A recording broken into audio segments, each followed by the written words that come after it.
Donald Trump is rotting on the outside, he's rotting on the inside, and he's rotting our great nation. We're learning that Donald Trump stole the FIFA Gold Cup trophy from the FIFA Club World Cup over this weekend, where he refused to get out of the photo when Chelsea won the championship. But when you zoom in also on Donald Trump's ankles, take a look right there as the main wonk speculates. What's going on with Trump's ankles? Zoom in and take a look.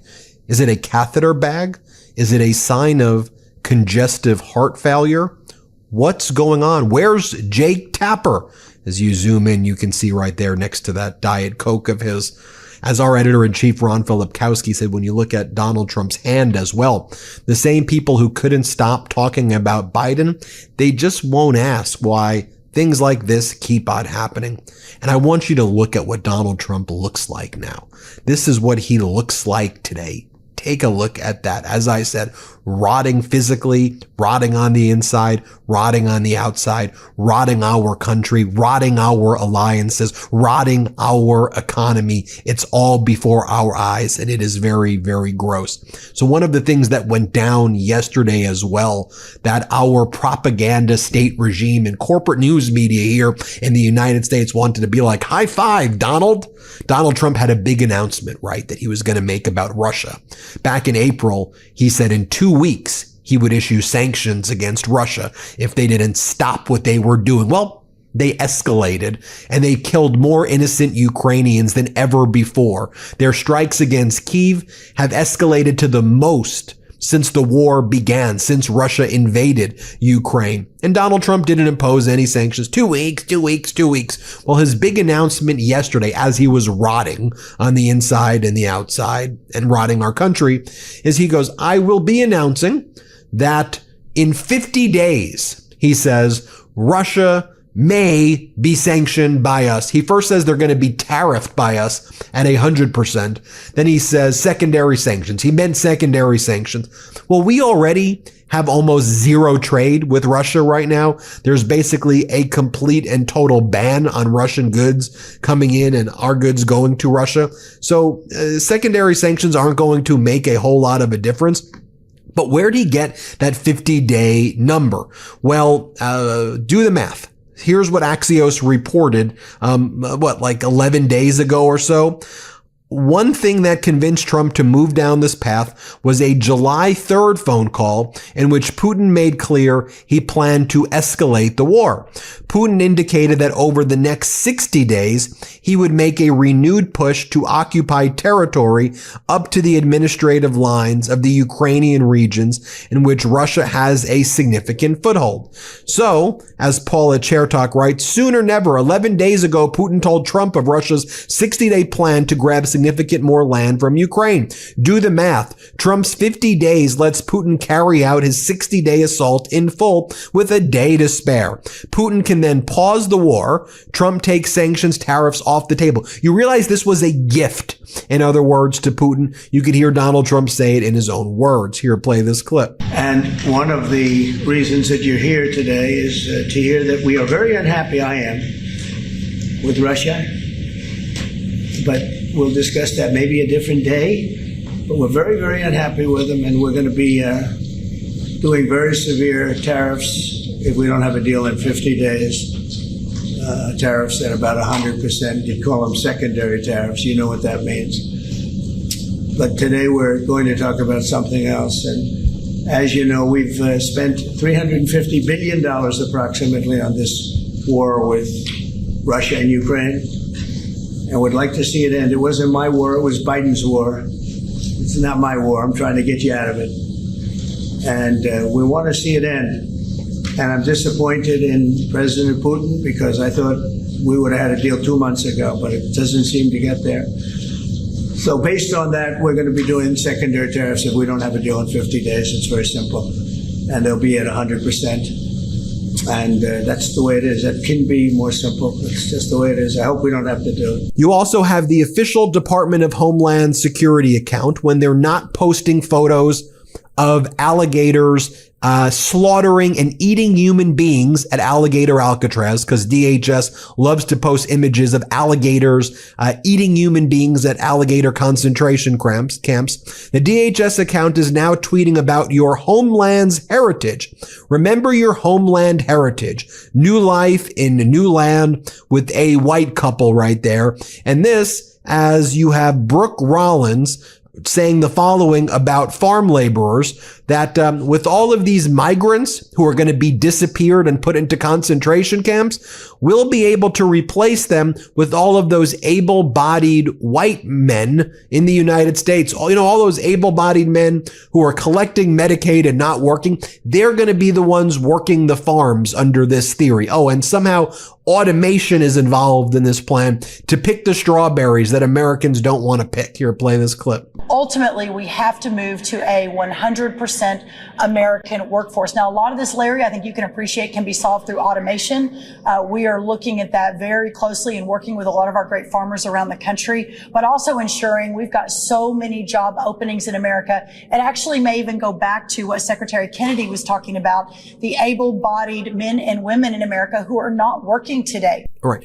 And while the regime is disappearing migrants and citizens as well, who they racially profile and believe are migrants, the Trump regime is owning the libs right now by putting a 17 sales tax on more than 50% of the tomatoes sold in the United States. As right-wing MAGA influencer Gunther Eagleman writes, breaking, Donald Trump has just placed a 17% tariff on Mexican tomatoes. F around and find out. As Kevin Gordon writes, 17% tariff on tomatoes coming from Mexico. Mexican tomatoes are about 86% of our tomato imports. So the Trump regime withdrew from a long-standing trade agreement yesterday with Mexico governing the import of tomatoes and will push forward with a new tariff of just 17%, the Commerce Department announced Monday.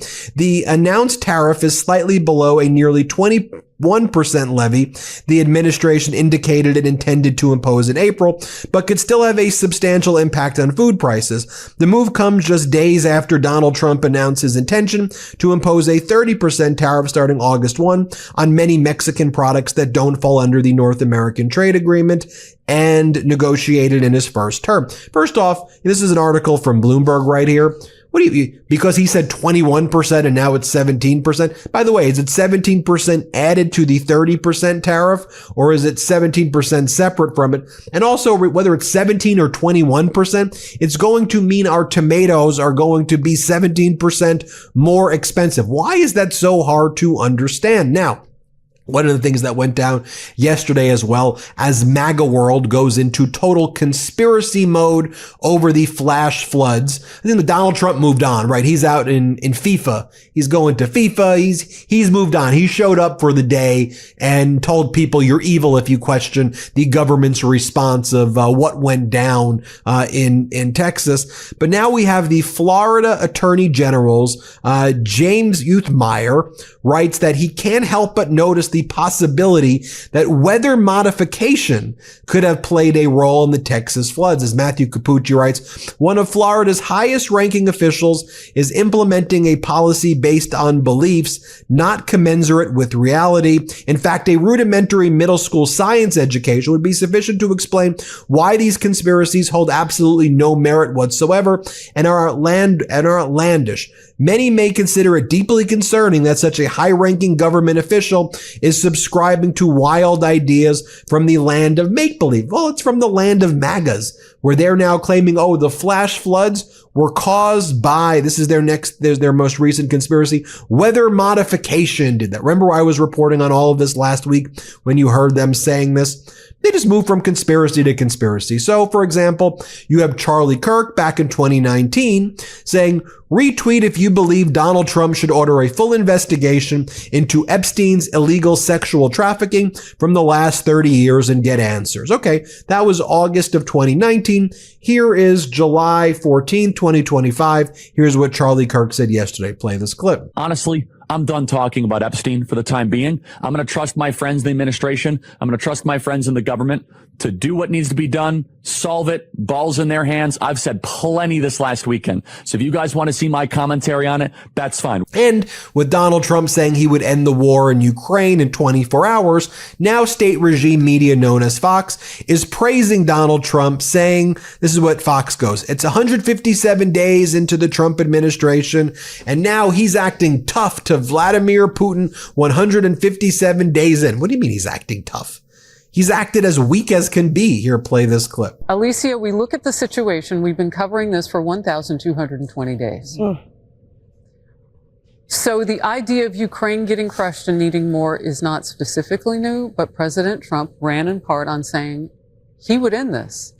It's 157 days. It's not that long into his presidency, and he's given an ultimatum to a man he once described as having a good relationship with. And finally, as attention is rightfully focused on Donald Trump's connections with Jeffrey Epstein, I've done so many videos where I go through the flight logs, the deposition transcripts, Epstein's black book, how Mar-a-Lago was used as a location where sex trafficking victims were found by Epstein and Ghislaine Maxwell, how Trump wished Ghislaine Maxwell well, how Donald Trump says Epstein's a great guy who liked women on the younger side, how they partied together and went out together and lived 2 blocks away from each other. I've done this over and over again, this analysis. I think you understand my analysis. Watch my other videos on it.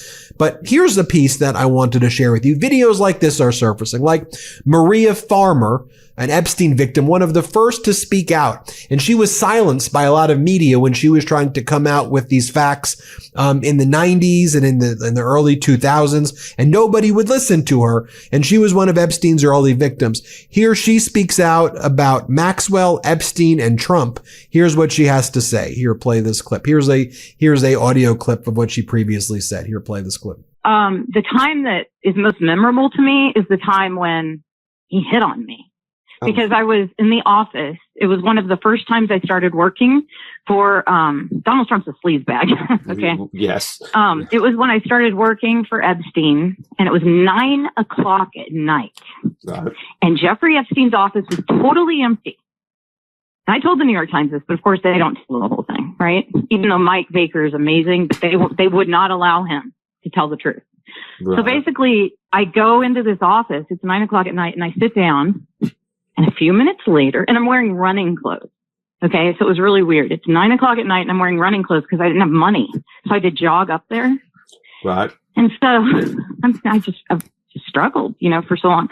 So I'm like up there in the office seated, and I've got my, my running clothes on. So my legs are showing, and in walks this man that when I reported into the FBI, said that game show host Donald Trump, because I thought he was a game show host. Yeah. He's so cheesy, But anyway, so I said, I said hello to, he walks in, and I just kind of acknowledged him like a head nod or something. Yeah.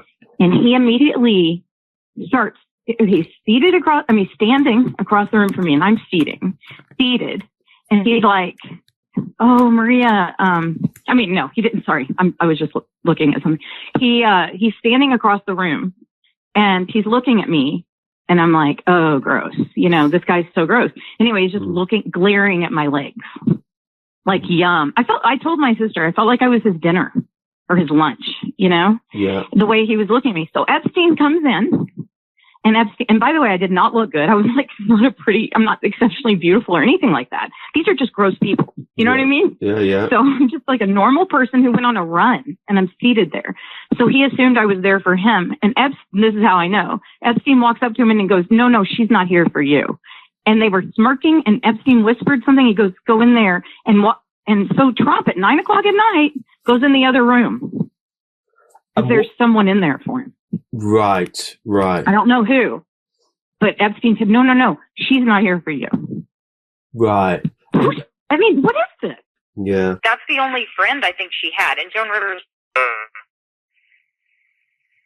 they were just more like buddies. Right. But this Ivana Trump was like her best friend. And with Ivana. Yeah, with Ivana, then, I described that, she'd be there. That was creepy. So at the time, Ivana had she was doing QVC, selling jewelry. right? Online. I mean, on TV. She was like a QVC queen. Donald Trump. And Donald Trump was always hanging out with Epstein, and Ivana was always hanging out with Ghislaine.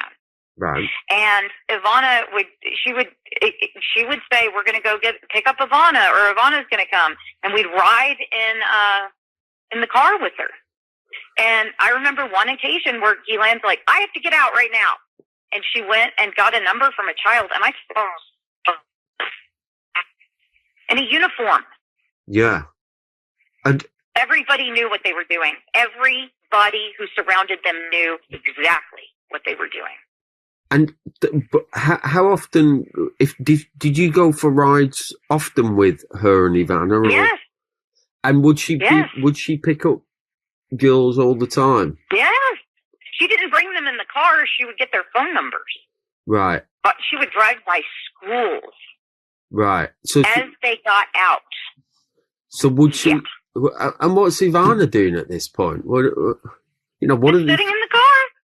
And I'll never forget, because they went one day, I was really weirded out by what had happened. I was really weirded out. So I'm sorry, my phone's beeping in. Just give it a second. But anyway, I've got to go in a second, but I just wanted to tell you, I was weirded out when they were driving around with this. So Ghislaine, to shut me up, gave me one of those cheap bracelets Ivana was selling on QVC and said, "Ivana wants you to have this." And I threw it in the garbage. And last, let me just show you, the MeidasTouch network is embedded in the AFL-CIO bus tour across the United States. So I want to leave this video on a positive note, where here we can really see from this AFL-CIO tour, the speaker here, Redmond, is talking about the importance of unions. I want you to watch what goes down. And I love this AFL-CIO tour. If you subscribe to our Substack, you can see a lot of articles also about this tour. Here, play the clip. Workers are the true experts.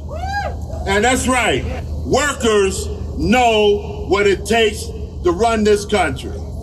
It's workers that wake this country up every morning and tuck this country to sleep at night. We build and we maintain critical infrastructure. Workers care for the elderly and children and for our neighbors. It is us, workers, who power this economy. There you have it, folks. Let me know what you think and hit subscribe. Help us get to 6 million subscribers. Thanks for watching. Can't get enough Meidas? Check out the Meidas Plus Substack for ad-free articles, reports, podcasts, daily recaps from Ron Filipkowski, and more. Sign up for free now at MeidasPlus.com.